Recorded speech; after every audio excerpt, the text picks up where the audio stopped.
Alamgir SP motorway police की DSP Iftikhar Ahmad के हमरा शहर में फ्री हेलमेट तकसीम किए। सराय आलमगीर दरिया जहलम के किनारे जहलम टोल प्लाजा पर हेलमेट तकसीम किए। एसपी मोटरवे पुलिस की डीएसपी इफ्तिखार अहमद के हमरा शहर में फ्री हेलमेट तकसीम किए।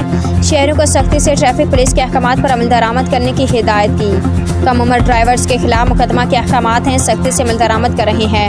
हमारी कोशिश है कि जीटी रोड पर सफ़र करने वाले मुसाफिरों की ज़िंदगी महफूज हो। हेलमेट का इस्तेमाल लाजिम है। बिस्मिल्लाहिर्रहमानिर्रहीम। ये जो आज की इवेंट्स है, हमारे सीनियर कमांड की तरफ से हमें इंस्ट्रक्शन मिली है कि रोड पे ज़्यादातर एक्सीडेंट हो रहे हैं मोटरसाइकिलों की। उसके हवाले से हमने एक पूरा हफ्ता 10 दिन हमने कैंपेन चलाएंगे, ब्रीफिंग की। उसके बाद हमने कंट्रीब्यूशन किया है कि हेलमेट्स की लोगों को कि इसकी अवेयरनेस आ जाए कि लोग हेलमेट पहनना शुरू कर दें। तो इस सिलसिले में हमने इनको एक फ्री लॉन्च हमने किया कि ये लोग इस पर आदी हो जाए।